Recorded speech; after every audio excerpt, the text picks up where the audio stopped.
In a move that has sent ripples through the international defense community, Canada has recently made headlines by rejecting a massive $20 billion American submarine offer.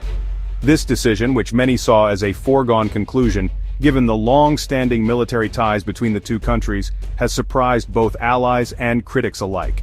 It marks a bold and unexpected shift in Canada's defense strategy, signaling a willingness to break from tradition and chart a new course for its military future.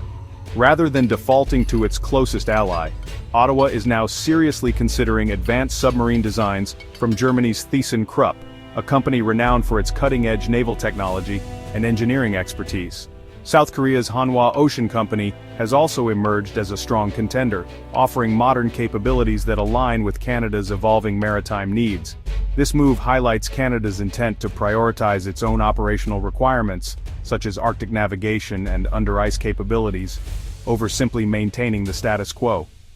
By focusing on cost-effectiveness and technological fit, Canada is demonstrating a new independence in defense procurement, even if it means stepping away from traditional U.S. alignment. This decision challenges long-held assumptions about the nature of North American security cooperation, raising important questions about the future of joint defense initiatives like NORAD. At its core, the move reflects Canada's sharpened focus on securing its vast and often vulnerable maritime borders, especially in the increasingly strategic Arctic region where climate change is opening new navigation routes and geopolitical competition is intensifying. For Canada, this choice is about more than just acquiring submarines. It's a statement about asserting military sovereignty and self-reliance, particularly when operating alongside a global superpower. By diversifying its defense partnerships and exploring new alliances, Canada aims to better protect its national interests and adapt to a rapidly changing global security environment. This bold step could ultimately redefine the nature of North American defense collaboration, setting a precedent for future decisions. As we delve deeper into this pivotal decision, we witness a nation willing to make tough, independent choices to safeguard its sovereignty and secure its future in an uncertain world. In a bold move, the United States put forward a $20 billion proposal to supply Canada with some of the world's most advanced submarines. This offer wasn't just about hardware, it was a comprehensive package, including cutting-edge technology, training, and long-term support. The submarines promised to significantly upgrade Canada's naval capabilities, giving it a fleet that could operate alongside the U.S. Navy on the world stage. The deal was designed to ensure seamless integration with U.S. forces, making joint operations smoother and more effective. For Canada, this meant access to the latest in American military innovation, and the ability to participate in high-level missions with its closest ally. President Trump saw the offer as a reaffirmation of the special relationship between the two countries. He expected Canada to prioritize American-made equipment, viewing the deal as a win-win for both nations' defense industries and a symbol of enduring partnership.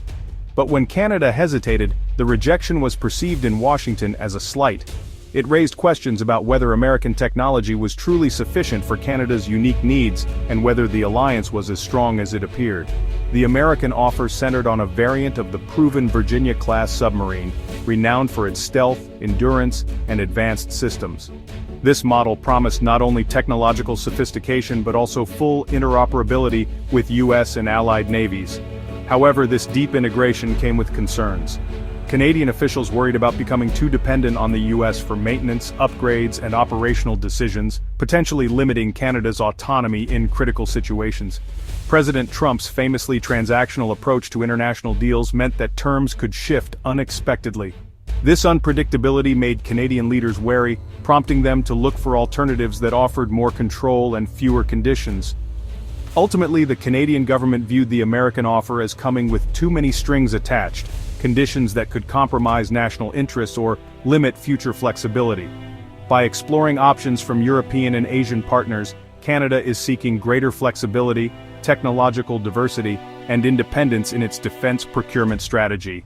This pivotal decision highlights Canada's determination to assert its sovereignty, especially in the Arctic, where control over its own defense assets is seen as vital to protecting national interests in a rapidly changing region.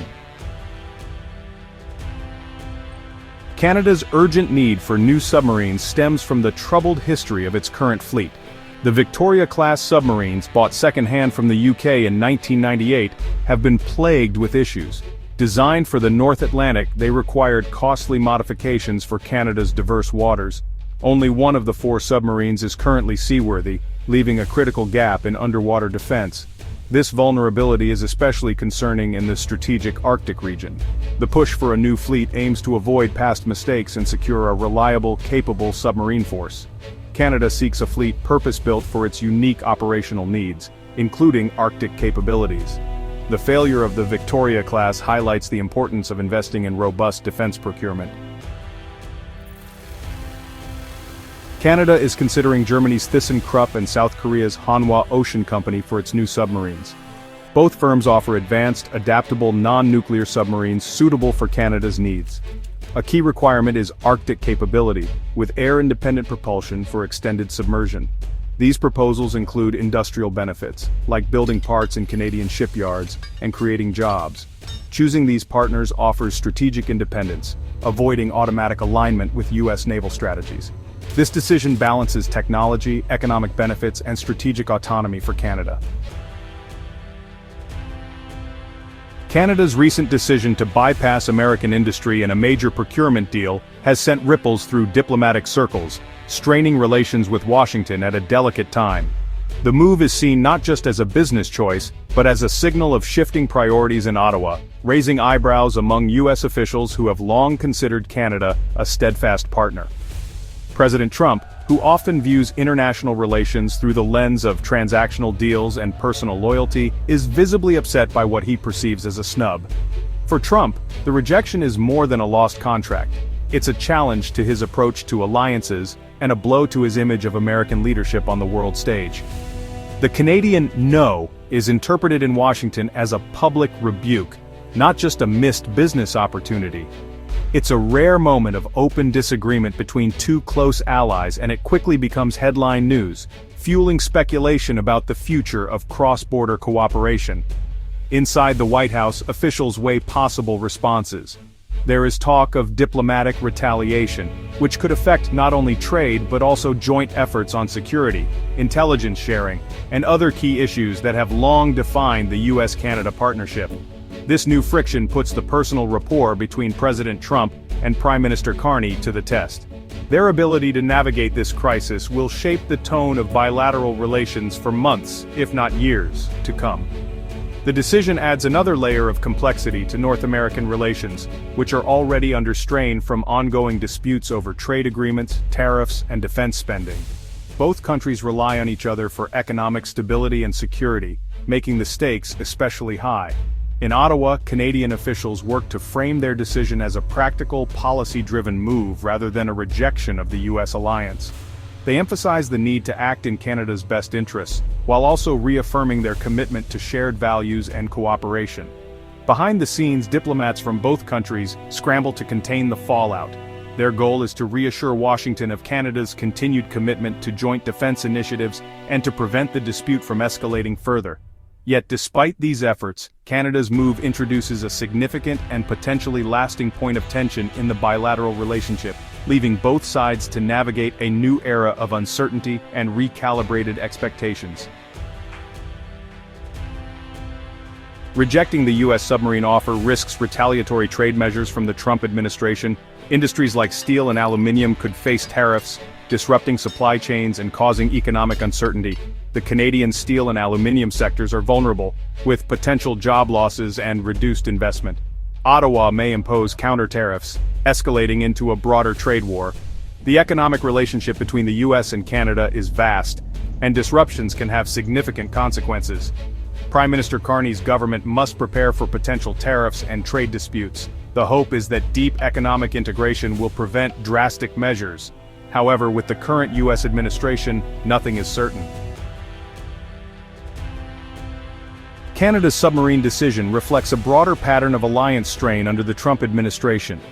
The AUKUS Pact review highlights America's transactional foreign policy, questioning long-term commitments. Australia's anxiety over AUKUS underscores the political risk of relying solely on the U.S. for defense projects. This reality likely influenced Canada's decision to seek more stable, predictable partnerships. The strain on U.S. alliances extends beyond defense, with tariffs on Australian goods damaging relations. This sends a chilling message to U.S. allies, questioning America's reliability as a security guarantor. Nations like Canada are reassessing strategic dependencies, exploring diverse partnerships. This trend could reshape global alliances for years to come. Canada's rejection of the U.S. submarine offer marks a pivotal moment for North American defense. Ottawa prioritizes specific operational needs, domestic benefits, and strategic autonomy. This choice departs from aligning major defense procurement with the U.S., signaling a new chapter in Canada's policy. The decision reshapes the Canada-U.S. relationship, with potential diplomatic friction and trade disputes. Canada bets that the long-term benefits of the right submarine fleet outweigh short-term political and economic pain. The AUKUS review highlights a global trend of allies questioning U.S. reliability. Canada's move exemplifies strategic hedging, building resilience and avoiding overdependence on a single partner. This decision underscores Canada's commitment to sovereignty and securing its maritime domain.